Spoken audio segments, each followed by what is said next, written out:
Bueno, amigos de Venezuela siempre, siempre Venezuela, esta magnífica versión de este tema que ustedes lo escucharon en su vida con Mecano, este tema de Me cuesta tanto olvidarte, pero en esta oportunidad versionada a la venezolana con la flauta maravillosa de Huáscar Barradas y la voz de el no menos reconocido Guillermo Carrasco, venezolanos ambos, quienes nos han traído ese tema para iniciar así esta edición de Venezuela siempre, siempre Venezuela en la tarde de hoy.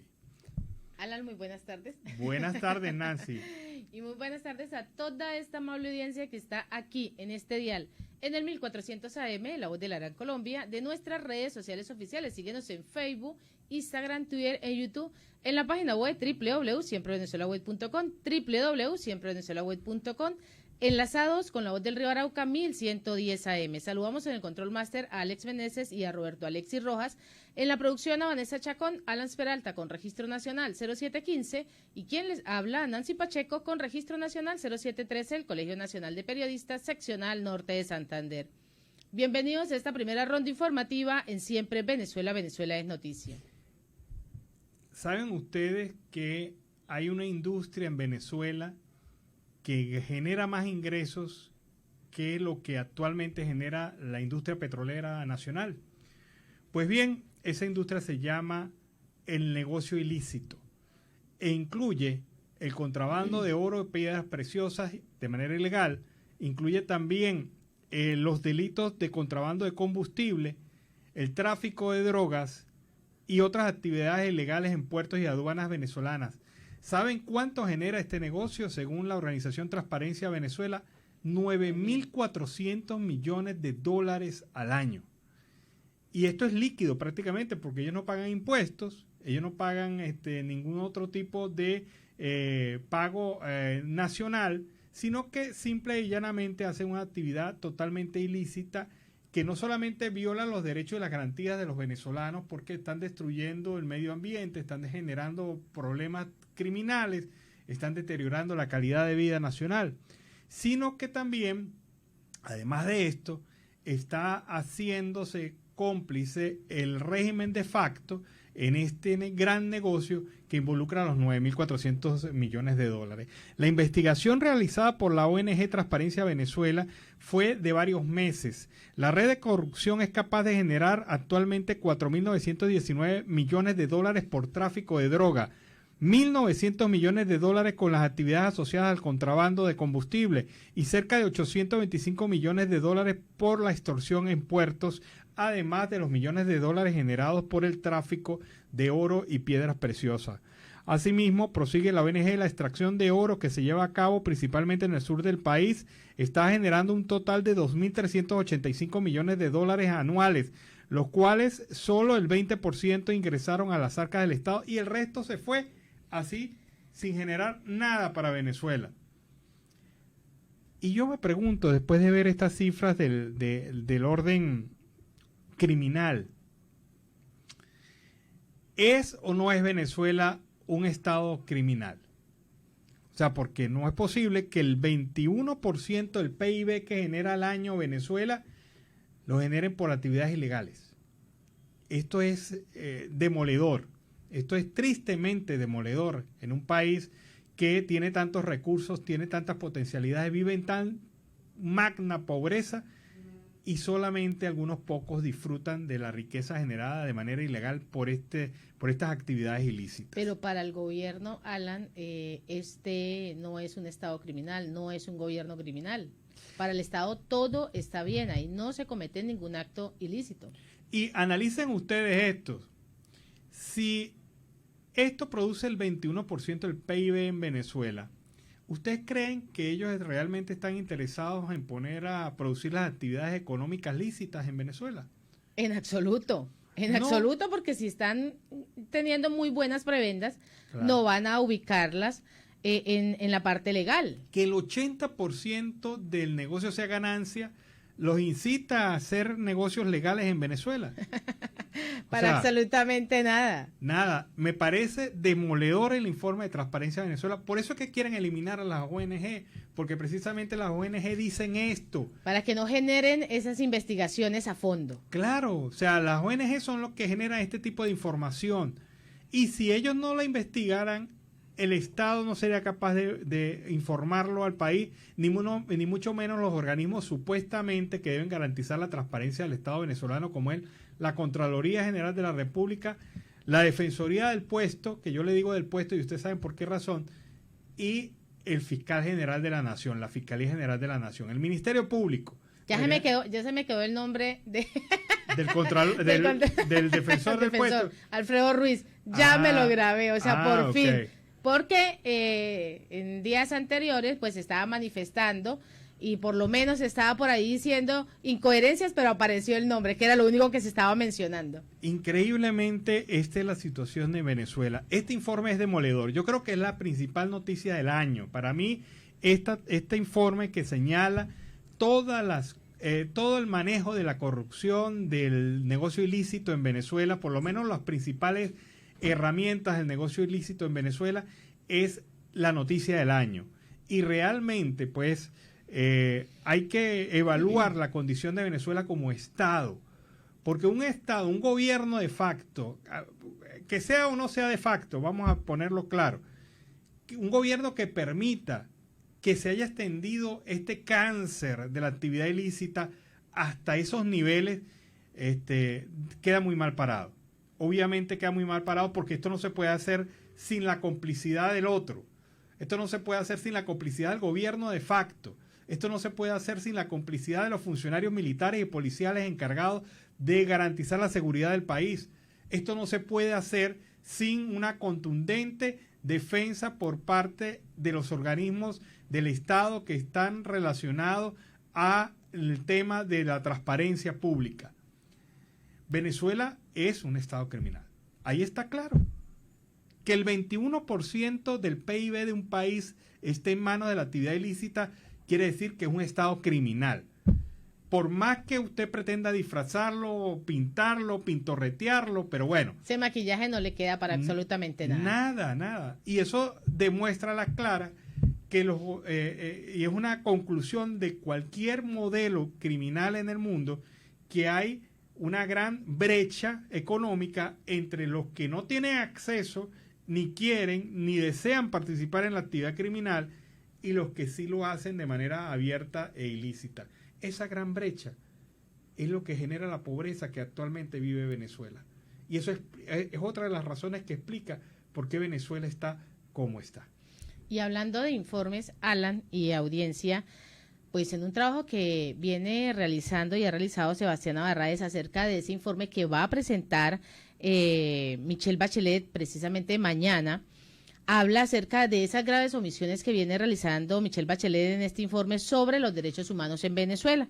Pues si algo se rescata de este informe de Michelle Bachelet que se presentará mañana, es un reconocimiento de los enfrentamientos que arrancaron en enero del 2022 en el estado Apure, que fueron entre las organizaciones guerrilleras del ELN y de las FARC, echando pues por tierra la campaña que desde la propaganda castrense asegura que ese trabajo lo desplegó la Fuerza Armada Nacional Bolivariana con la finalidad de limpiar todo el territorio de los Tancol. La FAN desplegó tropas adicionales en esa zona, es lo que viene mencionando la alta comisionada. También en medio de ese informe y del análisis que realiza Sebastián Abarráez, la situación de los derechos humanos en Venezuela, en este periodo comprendido que está entre el 1 de mayo del 2021 y el 30 de abril de este año en curso, que se cumplió con la resolución 4520 del Consejo de los Derechos Humanos de la Organización de las Naciones Unidas en cuanto a algo que viene reiterando Sebastián Abarráez, es el hecho de las demoras judiciales, que hay una enorme distancia entre lo que afirma Michelle Bachelet y lo que realmente ocurre realizando la praxis. Un ejemplo muy claro es la del general en jefe, Raúl Isaías Baduel, quien murió el 12 de octubre del año 2021. Nunca le hicieron un juicio, muchos otros están presos sin juicio, como los 11 militares del caso Armagedón, los del caso de los drones, del intento del magnicidio, la operación de la Constitución, Operación Libertad y así muchísimos otros casos más en medio de este informe que se va a presentar el día de mañana. También habla acerca de la referencia de esas enmiendas para reducir las detenciones preventivas, incluso mediante la eliminación de la imposición automática de los delitos graves, porque estas detenciones arbitrarias y sin orden judicial siguen ocurriendo. Las actas para presentarlos ante la audiencia, pues la presentación son alternas totalmente, existen las diferentes irregularidades en medio de ese informe que presenta mañana Bachelet. Bueno, ahí está la situación. Ayer se habló mucho de comunicación en Venezuela y fue porque ayer era el Día del Periodista en Venezuela. Y bueno, hay un reporte preparado sobre el tema del Día Nacional del Periodista, un día para recordar la defensa de la libertad de expresión. Informar no es un delito. El 27 de junio celebramos a los profesionales que batallan día a día por defender la verdad, a pesar de la dictadura que se ha encargado de perseguir, agredir, amedrentar y encarcelar a los periodistas. Entre enero y abril de 2022 fueron registrados 68 casos de violaciones a la libertad de expresión e información, según el Colegio Nacional de Periodistas. Algunos comunicadores sociales se encuentran con juicios abiertos, mientras que otros siguen tras las rejas. El periodista Roland Carreño ha sido víctima de un proceso amañado por parte del régimen de Maduro, violando el debido proceso y sus derechos humanos. Los periodistas Ramón Centeno y Gabriel Guerra están presos en La Habana, sin orden judicial y bajo flagrante violación al debido proceso, luego de realizar entrevistas a unos detenidos por supuesta vinculación con el narcotráfico. Ramón Centeno se encuentra en delicado estado de salud. El fotógrafo Carlos Germán de Viais está detenido desde el 12 de noviembre de 2021 por sobrevolar un dron cerca de la refinería de Amoay en el estado Falcón. Tiene boleta de excarcelación desde el 12 de abril, pero sigue detenido en el internado judicial El Rodeo 2. Bajo medidas de presentación ante los tribunales están Jesús Medina, Elides Rojas y Darmison Rojas. La lucha de los comunicadores sociales por informar y defender la verdad continúa en Venezuela, donde es necesario recordar que sin periodismo libre no hay democracia. Exigimos libertad plena. Bueno, ese es el panorama del ejercicio del periodismo en Venezuela. El hecho de tener varios comunicadores bajo medidas judiciales, el hecho de tener detenidos a comunicadores a pesar de tener orden de excarcelación, el hecho de tener detenidos a varios comunicadores por el simple hecho de investigar una noticia, habla de cómo está la situación de la libertad de expresión en Venezuela, de cómo está la situación del ejercicio periodístico en Venezuela. Y obviamente no es el mejor panorama, es un panorama de persecución, de ataque, de agresión por parte del régimen, por parte de los factores de apoyo a ese régimen que han querido violar constantemente la norma constitucional y las leyes de la República para transformar a los periodistas en objetivos. En esa tesis que ellos utilizan del llamado enemigo interno, un supuesto enemigo que está acechando al gobierno, y bajo esa tesis, que es una tesis militarista y totalmente desfasada del hecho histórico, bajo esa tesis están manteniendo el acoso a los periodistas, a los políticos, a las ONG, a toda organización que de alguna u otra manera pueda expresar alguna voz en contra del régimen venezolano. Así que, ¿uno qué puede decir? ¿Feliz día del periodista? En absoluto. En absoluto. Mira que en medio del informe de Michelle Bachelet habla precisamente de esa violación del derecho a la expresión, a la libre expresión en Venezuela en el periodismo, pero ante esas declaraciones sale la Pepa de la Maraca, y tú sabes que la Pepa de la Maraca para mí siempre va a ser Diosdado Cabello. habla acerca de ese informe que Michelle Bachelet presenta mañana y dice, muy enfático, que en Venezuela hay absoluta libertad de expresión. O sea, a mí sí me fascinaría saber cuál es la absoluta libertad de expresión que existe según este personaje, Diosdado Cabello. Ha criticado al día de hoy a la alta comisionada de las Naciones Unidas para los Derechos Humanos, Michelle Bachelet, por ese nuevo informe. El documento insiste en denunciar las violaciones de los derechos humanos en el país, en particular las violaciones a la libertad de expresión y al hostigamiento de los medios de comunicación. Ante estas declaraciones, pues Diosdado Cabello dice que Bachelet aseguró que en Venezuela y le asegura que en Venezuela se respeta la expresión de libertad. Aquí en Venezuela hay absoluta libertad de expresión, de expresarme. Aquí hay gente que habla de dictadura y tiene más de 20 micrófonos al frente, es lo que vienen mencionando. El tema de la libertad de expresión no es de los medios, sino del pueblo, es lo que dice. Y por Bueno, Dios, mire, ¿hasta dónde hemos llegado? O sea, es el colmo del descaro. El colmo del descaro. Mire, hace apenas una semana detuvieron a un señor en Monagas por expresar en su WhatsApp opiniones críticas a la actuación de la alcaldesa de ese municipio donde él reside y de los funcionarios de la Guardia Nacional. Y por eso le abrieron un expediente y lo tienen detenido por expresar en WhatsApp.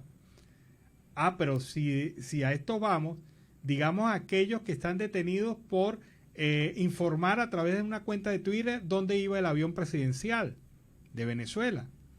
Y eso se fue considerado un informe de una violación a la seguridad nacional venezolana, cuando ese es un informe que está en las redes, en Twitter, en varias cuentas, que siguen los vuelos de los aviones, cualquier signo, carga o denominación que lleve. Otras personas que están detenidas por hablar públicamente y expresar su posición. Funcionarios que han sido sancionados con el quitarle el sueldo y el ingreso por expresar sus opiniones, como el señor del sector salud que trabajaba en limpieza en un hospital en Caracas y que por criticar el hecho de no tener cloro para limpiar un baño, ese señor le suspendieron el sueldo. Suspendieron el sueldo. Hay libertad de expresión en Venezuela. Le estoy colocando no casos políticos, le estoy colocando casos de ciudadanos comunes y corrientes que han sido detenidos y están siendo sometidos a procesos judiciales por expresar su opinión sobre algún tema. Y esa es la condición del Estado. Diosdado Cabello, por favor. Y sale a decirle, bueno, la invito a que venga a Venezuela, porque es que como usted no encuentra más nada en otros países que buscar de violación de derechos humanos, venga, investigue acá, porque es que acá no tenemos violación de derechos humanos, aquí no tenemos, y lo ha ratificado. Como no tiene más nada que decir, pues inventa que en Venezuela se está violando los derechos humanos y que en Venezuela no se tiene libertad de prensa. Bueno, para muestra un botón, y ya lo hemos señalado a lo largo de este segmento. Si usted piensa que en Venezuela hay libertad de expresión, le reto, váyase al frente de una alcaldía chavista, cualquiera, escoja cualquiera, y grite o diga algo en contra del gobierno. Y si usted sobrevive a esa prueba... Al grito. Al grito. Si usted sobrevive a esa prueba, pues bienvenido, hay libertad de expresión. Si no, ya sabemos qué pasa. Ahí está la situación.